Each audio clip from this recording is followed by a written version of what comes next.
दोस्तों को जय भीम, नमस्कार, प्रणाम। मैं रंजीत कुमार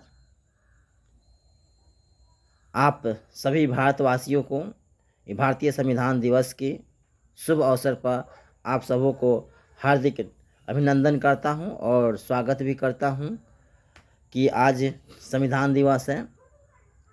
संविधान दिवस पर मैं पुनः फिर से आप सबों देशवासी संविधान प्रेमियों को फिर से संविधान दिवस की हार्दिक शुभकामना। और इस शुभ वेले पर कुछ कहने का हमारे मन को चल रहा था, वह आपके पक्ष लेके आया हूँ। अगर यह बात आपको अच्छे लगे तो मैं कहूँगा कि हर मोबाइल में आप इसको ज़रूर पहुँचाने का काम करें और कमेंट में बताएं कि हम सही बोले या गलत है। क्या कि जय भीम की जो नारा लगाते हैं, यानी जो पार्टी, मैं उन पार्टी से भी बहुत दुखित हूँ। क्यों, इसको पूछिए हमसे कि जय भीम के नारा लगाकर, यानी हम बाबा साहब के पद चिन्हों भी चाहते हैं चलना, लेकिन हम अलग अलग रास्ते पर चल रहे हैं। कैसे बाबा साहब का संविधान बचेगा? हमें मनुवादियों से ज़्यादा डर अब इस जय भीम वाले से लग रहा है, क्योंकि इस देश में खंड खंड में टूटा हुआ है लोग, और यह कहते हैं मनुवादियों को ईंट का जवाब पत्थर से देंगे। कैसे दीजिएगा मेरे भाई? नहीं दे पाइएगा इस तरह। मैं बहुत इस बात को अंदर से भांपा हूँ, चाला हूँ, लोगों में गया हूँ, तब मुझे इस बात कहने की आपसे अपील कर रहा हूँ कि खासकर बहुत सारी जब चुनाव आते हैं, बहुत सारी पार्टियां भी देखते हैं भीम चर्चा करवाने लगते हैं, तो मैं ऐसे भी पार्टी से आग्रह करता हूँ, विनती करता हूँ कि संविधान ही है कि आप इस देश की पक्ष या विपक्ष में बैठते हैं। तो संविधान की सुरक्षा अगर करना है तो हम सभी बहुजन यानी SC ST OBC माइनॉरिटी को और एक होना पड़ेगा और एक बैनर तले आना पड़ेगा, तभी यह संविधान आपकी सुरक्षित होगी। नहीं तो भैया मुमकिन नहीं, नामुमकिन दिख रहा है। और ख़ासकर मैं फिर से बोल रहा हूँ, संविधान के जय भीम कहने वाले जो भी पार्टी हैं, अपने बड़े छोटे की अहमियत को भूलते हुए आप सभी लोग एक हो जाएं। मैं आपसे यह नम्र निवेदन है, हाथ जोड़ के विनती है। नहीं तो हमारे खासकर दलित समाज के लोग देख रहे हैं कि बहुत दुखित हो रहे हैं कि जिसका मिशन एक उसका रास्ता अनेक क्यों हो गया है।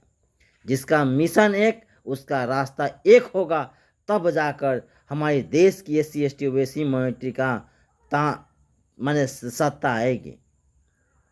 और मैं खासकर राजनीतिक पार्टी कांग्रेस और BJP इस देश की सबसे बड़ी पार्टी हैं, तो SC ST OBC माइनॉरिटी समाज, OBC समाज, BJP तो अपनी रास्ता मैं कहता हूँ वह ठीक कर रहा है। वह अपनी रास्ता पर ठीक है, हम अपनी रास्ता पर सजग नहीं हैं। इसीलिए आज मैं उन पार्टी से भी कहता हूँ, BJP से, कि कम से कम आप जो मंदिर के पीछे पड़े हैं ना भाई, कम से कम इस देश में 20 मंदिर के जगह पर 20 मेडिकल बनवाइए, 20 हॉस्पिटल बनवाइए, 20 आपका कॉलेज बनवाइए, तब इस देश का नाम और ऊपर होगा। और ख़ासकर जो भी घटक दल, मैं कांग्रेस को भी बुरा नहीं कहता हूँ, ना भाजपा का बुरा कहता हूँ, ना किसी का, लेकिन कांग्रेस भी आपको इस बहुजन समाज को यानी SC ST OBC को कहीं से वह भला नहीं चाहते हैं।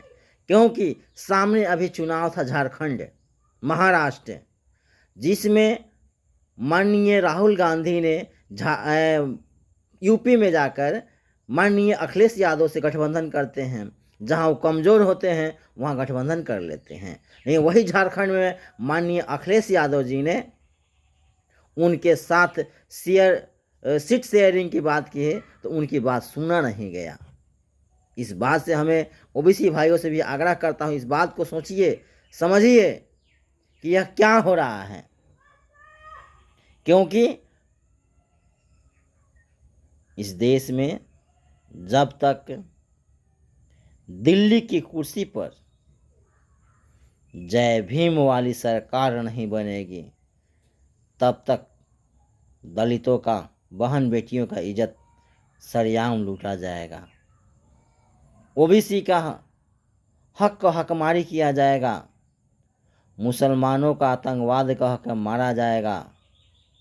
स्वर्ण गरीबों को भी अत्याचार झेलना पड़ेगा, क्योंकि स्वर्ण अगर जो गरीब है उसके साथ भी अत्याचार हो रहा है, यह कहीं से दोहराई नहीं है। तो इस संविधान दिवस के शुभ अवसर, शुभ बेले पर मैं फिर से आपसे विनती करता हूँ, आग्रह करता हूँ कि आप सभी जय भीम बोलने वाले पार्टी एकजुट हो जाएं, तब ही जाकर हमारी समाज के और बाबा साहब के, जो हम लोग बोलते हैं ना, बाबा साहब ये सपना अधूरा हम सब मिलकर करेंगे पूरा, तो तब ही पूरा होगा जब इस देश की सारी जय भीम वाली पार्टी, जो जय भीम के नारा लगाते हैं, वह एक बैनर तले आना पड़ेगा। कहीं ना कहीं अपनी जो क्या कहते हैं उसके द्वेषता को छोड़ना पड़ेगा। अपनी स्वयं की सुविधा, स्वयं की फायदा छोड़ना पड़ेगा और